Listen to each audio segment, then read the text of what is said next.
Chief justice یحییٰ آفریدی نے practice and procedure committee کی تشکیل نو کر دی ہے۔ چیف جسٹس یحییٰ آفریدی نے جسٹس منیب اختر کو دوبارہ ججز کمیٹی میں شامل کر لیا ہے، جبکہ سینئر ترین جج جسٹس منصور علی شاہ اور جسٹس منیب اختر اب کمیٹی کے ممبر ہوں گے۔ چیف جسٹس یحییٰ آفریدی نے پریکٹس اینڈ پروسیجر کمیٹی کی تشکیل نو کر دی، اسی پر بات کریں گے۔ حسیب ملک ہمارے ساتھ موجود ہے۔ جی حسیب ملک، آگاہ کیجیے گا، اب جسٹس منصور علی شاہ بھی اس کمیٹی کے ممبر ہوں گے؟ جی بالکل، جسٹس منیب اختر بھی اب پریکٹس اینڈ پروسیجر کمیٹی کے ممبر ہوں گے۔ نئے جو چیف جسٹس ہیں،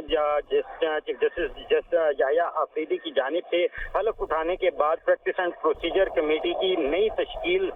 جو ہے وہ کر دی گئی ہے، اور سینئر ترین جج جسٹس منصور علی شاہ اور جسٹس منیب اختر اب کمیٹی کا حصہ ہوں گے۔ اور کمیٹی میں 20 ستمبر کے آرڈیننس کے بعد تبدیلی کی گئی تھی، جس کے بعد جو ہے جو سابقہ چیف جسٹس تھے جسٹس قاضی فائز عیسیٰ، ان کی جانب سے جسٹس منیب اختر کی جگہ پر جسٹس امین الدین کو جو ہے وہ شامل کیا گیا تھا، اور پریکٹس اینڈ پروسیجر جو ایکٹ آرڈیننس جو آیا تھا اس کے بعد جو ہے یہ ایک چیف جسٹس کے پاس اختیار دیا گیا تھا کہ وہ تیسرا جو ممبر ہے وہ اپنی مرضی کے حساب سے جو ہے وہ کمیٹی کا ممبر بنا سکتے ہیں۔ تو اب نئے چیف جسٹس نے حلف اٹھانے کے بعد پریکٹس اینڈ پروسیجر کمیٹی کی جو تشکیل ہے وہ دوبارہ اس کا نوٹیفیکیشن جاری کر دیا ہے، اور جسٹس منیب اختر کو 3 رکنی پریکٹس اینڈ پروسیجر کمیٹی کا حصہ دوبارہ سے بنا دیا گیا ہے۔ جی ٹھیک ہے حسیب، ہمارے ساتھ ہی موجود رہے گا بیورو چیف اسلام آباد عدیل وڑائچ کو بھی شامل ہے، گفتگو کرتے ہیں۔ عدیل، جس طرح سے اب تشکیل نو کی گئی ہے کمیٹی کی، اس سے مزید کیا چیزیں ہوں گی، سامنے آئیں گی؟ دیکھیں، اس سے ایک بڑا واضح میسج لگا ہے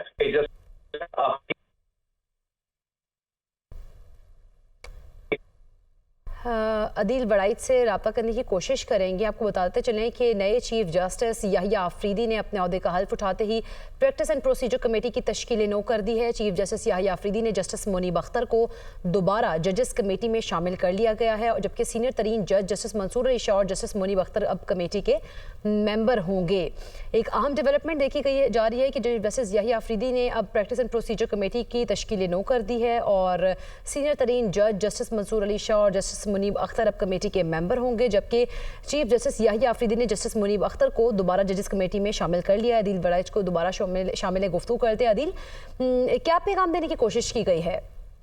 دیکھیں، یہ بڑا واضح پیغام ہے، حلف اٹھاتے ہی یہ اسے پہلا بڑا فیصلہ کہا جا سکتا ہے، اور یہ ایک جسچر ہے کہ کس طرح جسٹس یحییٰ آفریدی نے اس انسٹیٹیوشن کو لے کر چلنا ہے۔ ایک معاملہ جو کنٹروورسی کا شکار ہو گیا، اگرچہ ایک قانونی معاملہ تھا خالصتاً، لیکن اس پہ جو سینئر ترین جج جو جسٹس منصور علی شاہ جو ہیں، انہوں نے اس لیے کمیٹی میں بیٹھنے سے بارہا انکار کیا کہ اس میں ان کا اعتراض یہ تھا کہ جسٹس منیب اختر کو جب کمیٹی سے نکالا گیا اس کا کوئی جواز نہیں تھا، اور اب جسٹس منیب اختر کو کمیٹی میں شامل کر کے پریکٹس اینڈ پروسیجر کی کمیٹی کی جو تشکیل نو کی گئی ہے، یہ پہلا بڑا جسچر، بڑا پازیٹیو جسچر جسٹس یحییٰ آفریدی نے دیا ہے، اور یہ آنے والے دنوں کا احوال بتا رہا ہے یہ فیصلہ کہ وہ اپنے ساتھی ججز کو ساتھ لے کر چلنا چاہتے ہیں۔ وہ ججز کے درمیان جو اختلافات اور یہ جو گروپنگ ہو چکی تھی، اب اس کو ختم کرنے کی جانب یہ پہلا بڑا اقدام ہے۔ اور جسٹس منصور علی شاہ بار بار یہ کہہ رہے تھے، جسٹس قاضی فائز عیسیٰ کو خط لکھ کر بھی، رجسٹر کو خط لکھ کر وہ پیغام دے رہے تھے کہ جو ریکانسٹیٹیوٹ کی گئی کمیٹی، اس میں فل کورٹ جو ہے